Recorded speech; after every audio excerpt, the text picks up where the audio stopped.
黒ずきんの目次へようこそ。動画投稿滞っており申し訳ございません。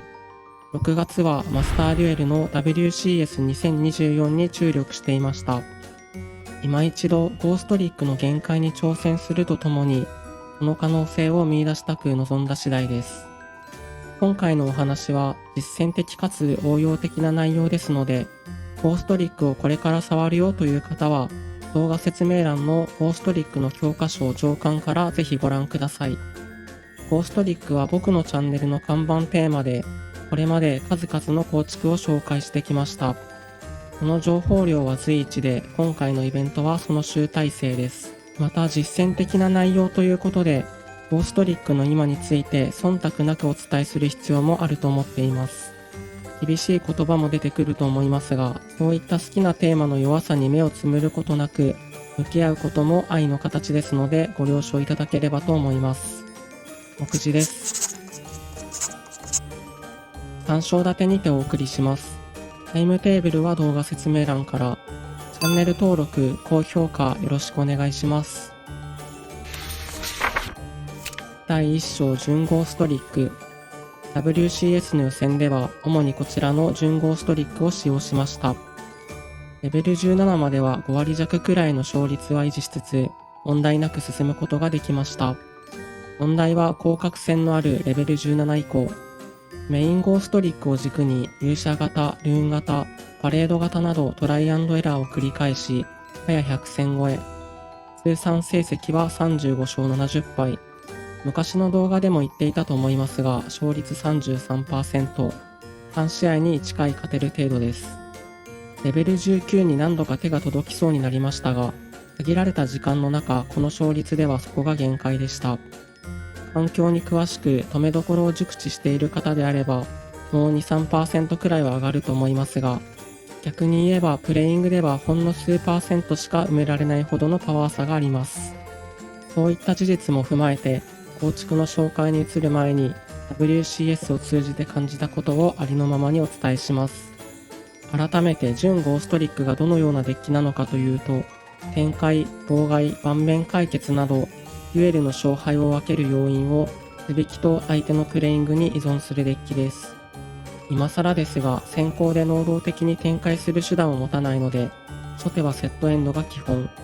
もし展開するにしても、スネークアイや暗黒の将来神が1枚初動で、ゴーストリックの理想とする盤面を形成してくれるので、メインゴーストリックを中途半端に採用する理由がないです。そしてメインゴーストリックプラス唯一の妨害札であるパニックを素引きすることでようやく1妨害。し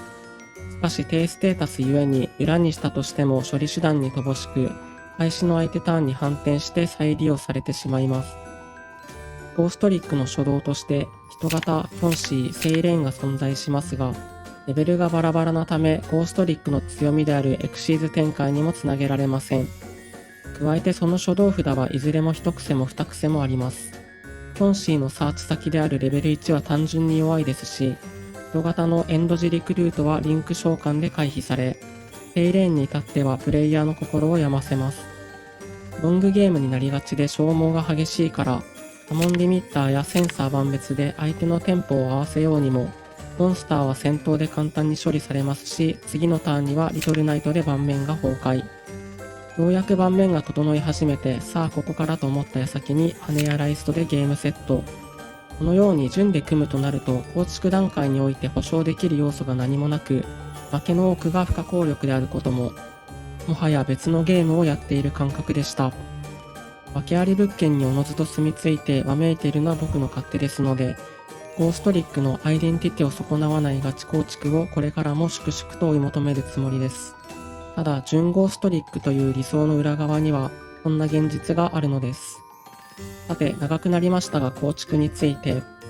ゴーストリックが表側で召喚できない都合、勇者型はコストが確保できなかったり、ルーン型はバトルスキップが痛かったりと、なんだかんだで準構築に落ち着きました。パニックでメインゴーストリックを複数体起こしての妨害&リソース確保がやはり強いです。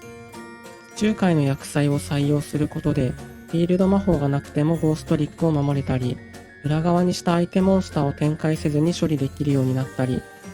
他テーマとは根本的に抱えている課題が違うので、自己率こそ多少上がりますが、手札誘発のようなその場しのぎのカードではなく、こういったパワーカードが後々の勝ちにつながってきます。無理に展開する必要もなくなるので誘発受けもいいです。この点で言うと、ベーゴマックスは諸説あります。せっかく相手の G やウララを腐らせやすい強みがあるのに、駒以外に誘発を受けてくれるカードがないので、中途半端に採用すると、実質1対1交換に持ち込まれやすいです。ただ曲がりなりにも準コーストリックにおいて最強初動であることには変わりないし、メインゴーストリックで誘発を受けてから2ターン目以降にエクシード展開してくれれば御の字です。当初はダルマカルマやサモンリミッターを採用していましたが、結局戦闘処理ができないので、最終的にはボードアドバンテージが取れて汎用性の高い神罠を採用しました。一番の問題はマスターデュエルで命削りの砲殺が禁止なこと。紙の構築を使っていると砲殺1枚で必要なパーツが揃うことが多く、現代テーマとのパワー差を埋めてくれる唯一のカードだと思ってます。第2章、123軸ゴーストリック。レベル18から予選突破まで使用していた構築です。通算成績は22勝17敗で勝率は 56%。やはりデッキ全体を展開に寄せるとぐっと勝率が上がりますね。召喚権を使わないランク3展開のベーゴマックスに、同じく召喚権不要のランク1展開のスネークアイ、そしてゴーストリックにおけるコンパクトな1枚初動として名高いランク2展開の暗黒の将来神を採用した素材指定のないゴーストリックならではの構築。特にスネークアイに関してはベーゴマックスと暗黒の将来神のハイブリッドともいえる性能で、カガリビや黒魔女ディアベルスター初動であれば召喚権を使わずにゴーストリックが理想とする竜王妖精パニックプラススプライトエルフの盤面を作れてしまいます。余裕があれば墓地にマスカレーナも残せます。ゴーストリックらしさを担保しつつたどり着いた構築ですが欠点があります。最強1枚初動であるスネークアイと暗黒の将来神の喧嘩です。この構築ですと召喚権を要するカードが計7枚あり、2割の確率で引きかぶってしまうため、セルフハンデスにつながりやすいです。また、ランク1のデュラハン、ランク2のサキュバスの両者を採用するとなると、エクストラもかなりカツカツ。そもそも暗黒の将来神展開は、サキュバスにサルベージ効果がないので、リフォームを採用しないと後続を確保できなくていまいちです。そんな具合で突き詰めるほどにスネークアイに軍配が上がりました。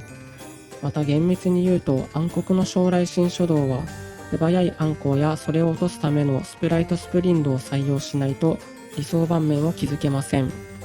それらを不採用にした際に作れるのがエルフ、妖精、パニックプラス墓地にマスカレーナの布陣ですが、これでは無効妨害がないので心もとなかったです。第3章スネークアイゴーストリック。現状のゴーストリックで最も強力な構築で、こちらの構築で同アイコンを獲得しました。さすが環境テーマだけあり、たった3割しか先行取れていないにもかかわらず、驚異の勝率を誇っています。僕の連度がまだまだ低く自信がなかったために15000デュエリストポイントで打ち止めにしましたが、まだまだ上を狙えたと思います。スネークアイゴーストリックについては以前動画を作っているので、詳しいことはそちらをご確認ください。使い手の方はご存知の通り、スネークアイはとにかく手数が多いです。先ほどお話ししたように、アガリビや黒魔女ディアベルスターから召喚権を使わずに最終盤面まで行けます。途中で止められた場合でも、エクセルやオークに召喚権を引くことで、ある程度のリカバリーが効きます。また、スネークアイはそのほとんどが着地時効果のため、ブライトと違って着地狩りに強いのもポイント。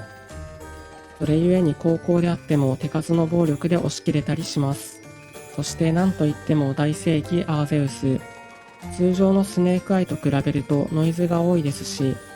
ブランベルジュドラゴンやジャガン神殿が残らないため、リソース循環の強みが損なわれている部分はもちろんありますが、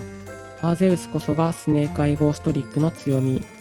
レベル1を2体残すことだけを意識して相手の妨害を踏み抜けばいいので、通常のスネークアイのまくりよりも条件は緩いですし、何より300秒という限られた時間の中であればシンプルイズベスト。投稿勝率は 50% を超えていましたが、うち半分は彼の功績によるものでした。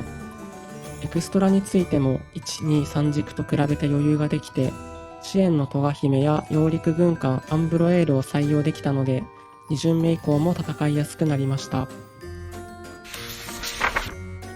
以上が黒ずきんによる WCS2024 の結果報告と、これまでのゴーストリックの集大成です。これからゴーストリックを触る方、ゴーストリックで勝ちたいという方にとって、いいマニュアルになることを願います。